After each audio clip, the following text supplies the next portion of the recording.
वृषभम शान्तिजिनेश्वरं वीरमहावीरं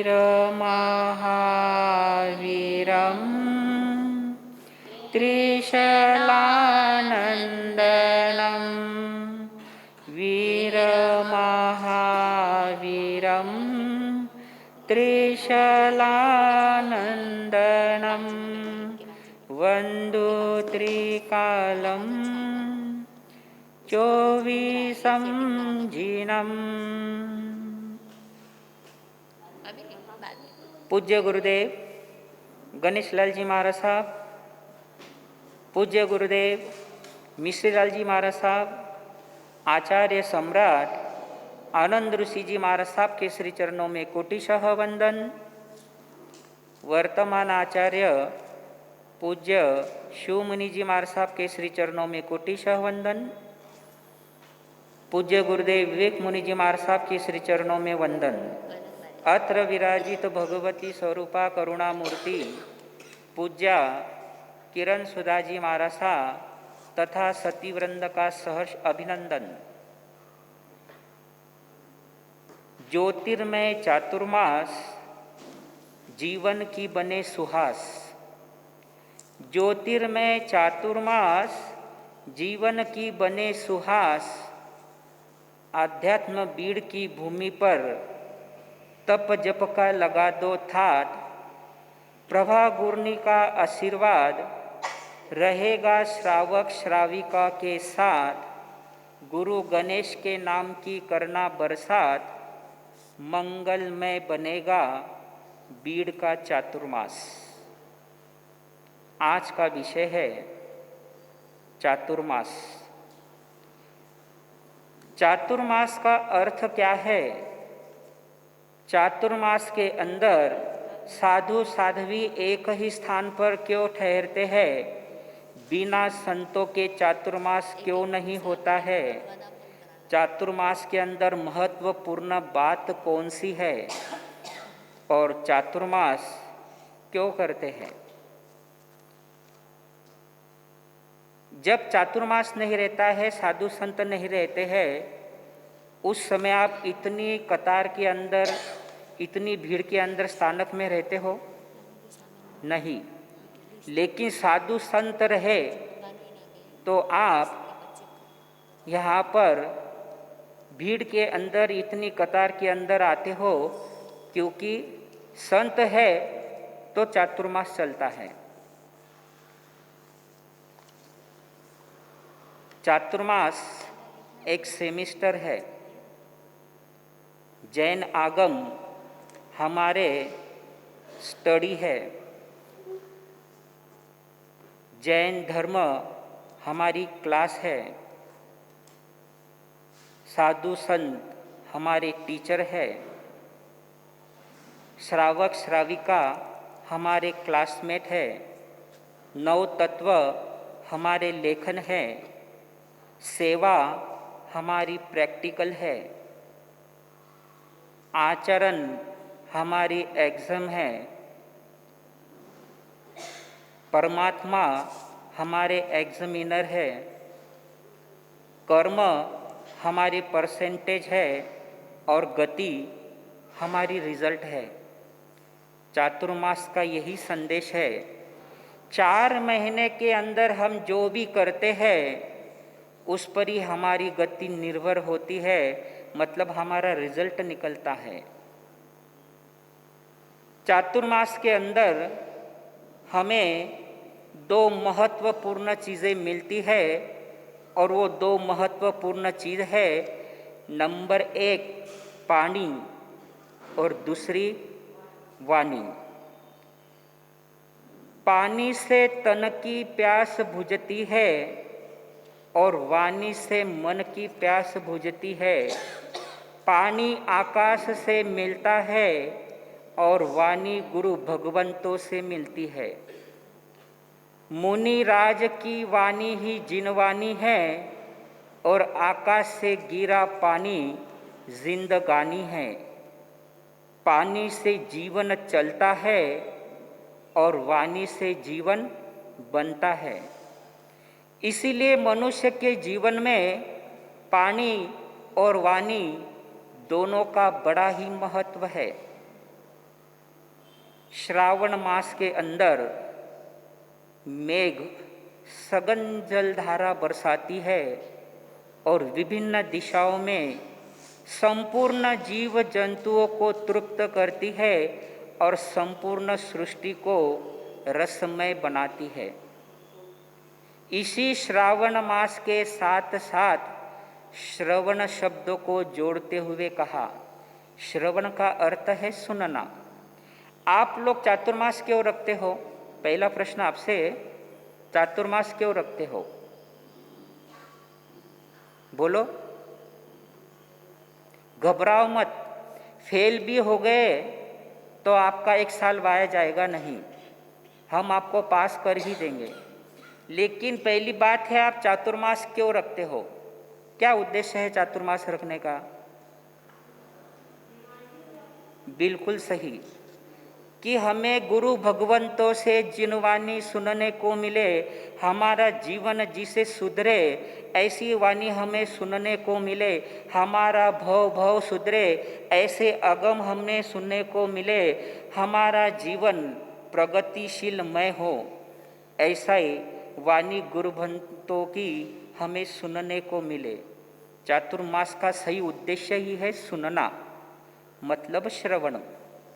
number 1, श्रवण किसका करे? Number 2, श्रवण कैसे करे? नंबर 3, श्रवण से क्या लाभ होता है? नंबर 4, श्रवण से आत्म जागृति कैसे होती है? और नंबर 5, श्रवण से क्या फलश्रुति होती है?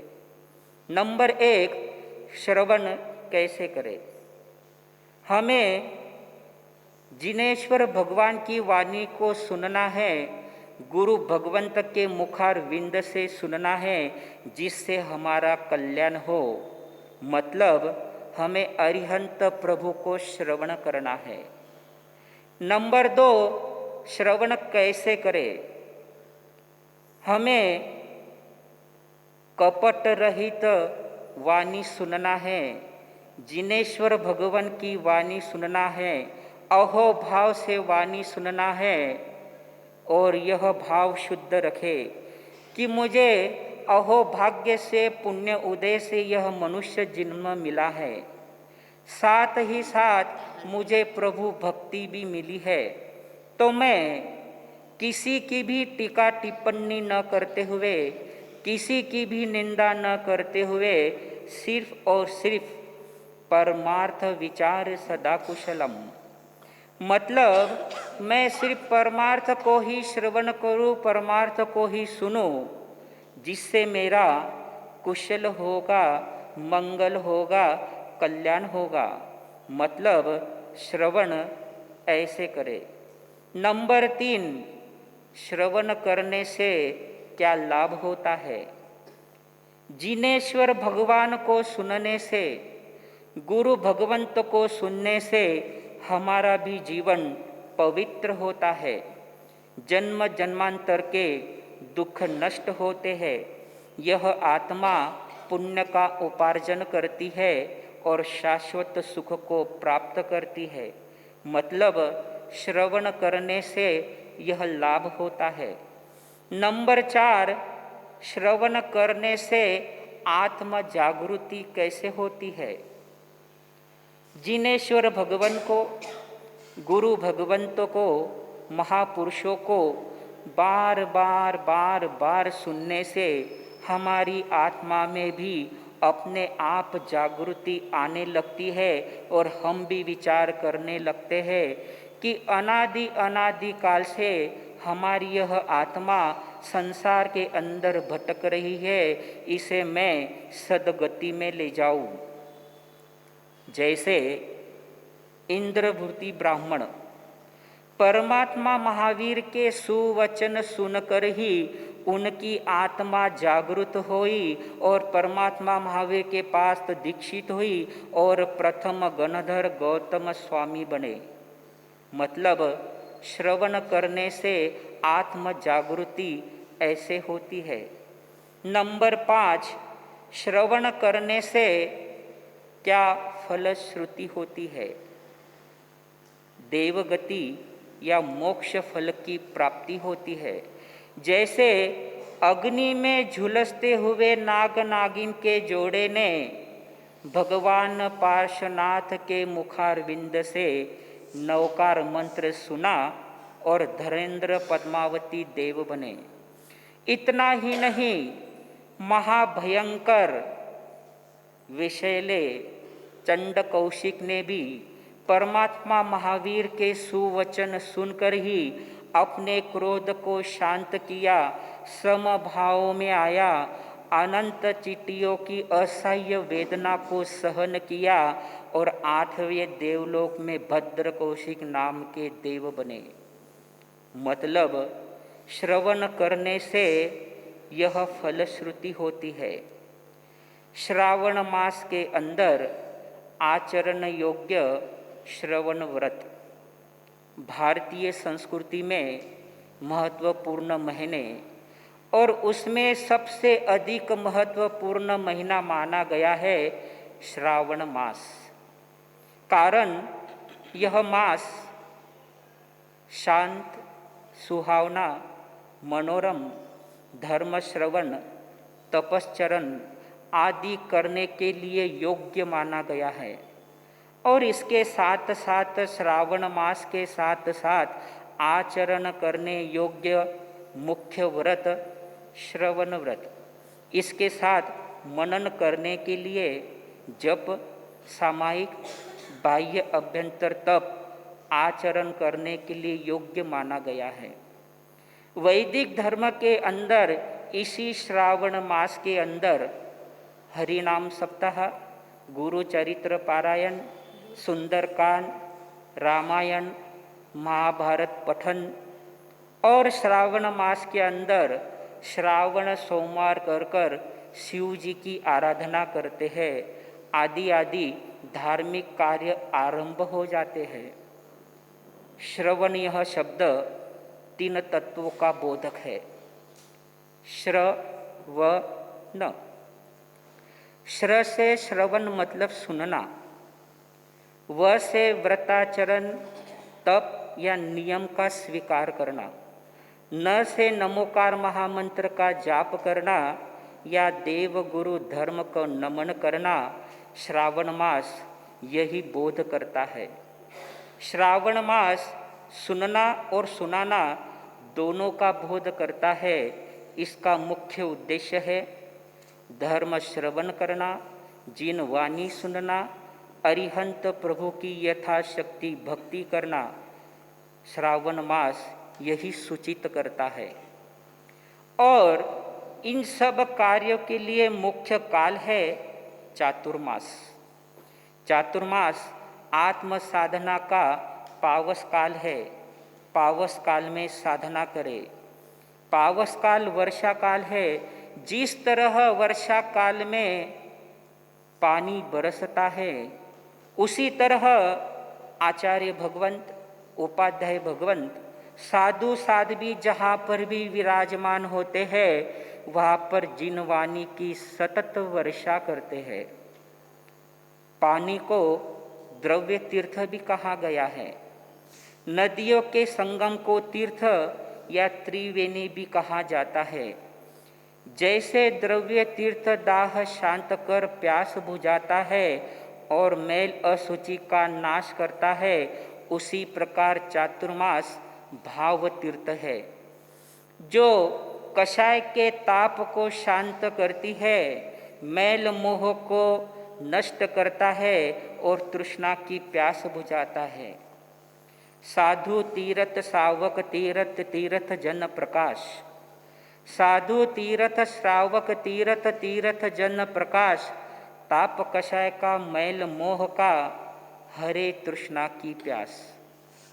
श्रावक, साधु और ज्ञान को भी तीर्थ कहा गया है।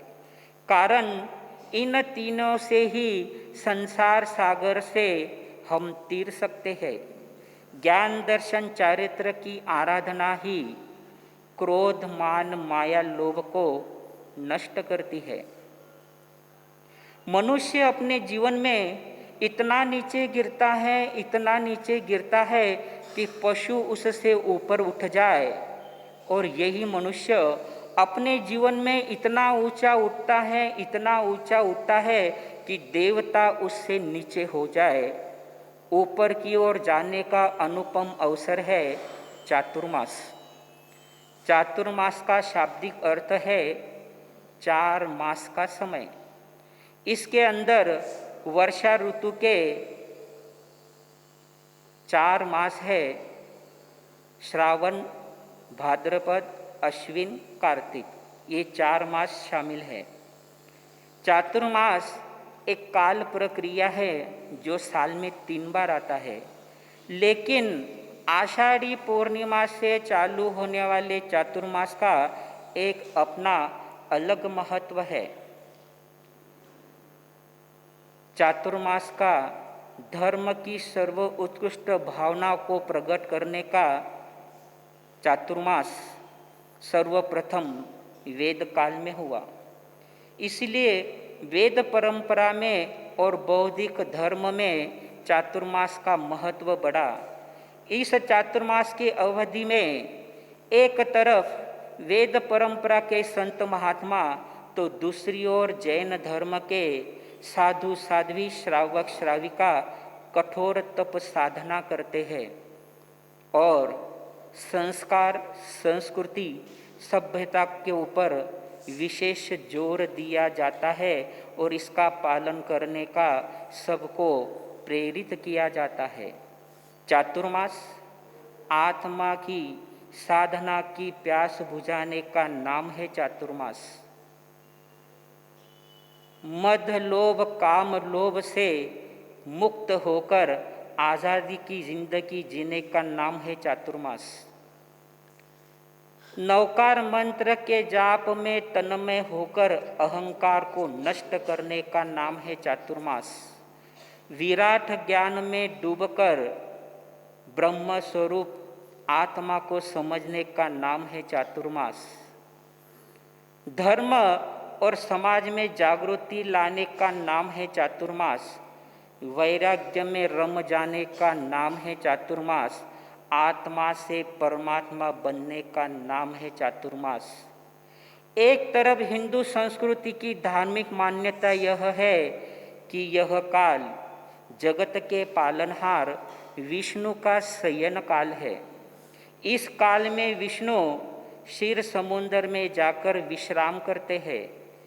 इस चातुर्मास के दौरान यज्ञ संस्कार, विवाह, गृह प्रवेश आदि जितने भी मंगल कार्य है यह वर्जित है। चातुर्मास के दौरान धर्म श्रवण, तपश्रवण, जप तप पूजा आदि ईश्वर भक्ति कर कर पुण्य का उपार्जन किया जाता है। तो दूसरी ओर जैन धर्म की धार्मिक मान्यता यह है कि चातुर्मास स्व और पर कल्याण के लिए सुवर्ण समय है। इस चातुर्मास के दौरान साधु साध्वी अपना विचरण रोक कर 4 मास के लिए एक स्थान पर ठहरते हैं और अपनी साधना आराधना करते हैं।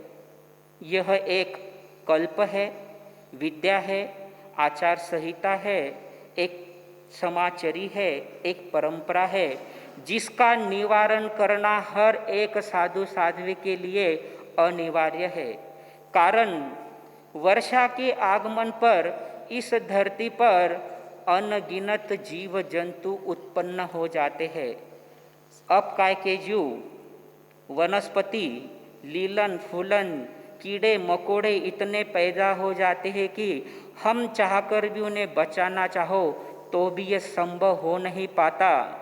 इसीलिए साधु साध्वी को 4 मास के लिए एक ही स्थान पर ठहरने की परंपरा रखी गई है। अब द्वारिका के अंदर नेमिनाथ भगवान चातुर्मास करते हैं और श्री कृष्ण वासुदेव क्या प्रश्न करते हैं हम समय आने पर देखेंगे। ओम शांति।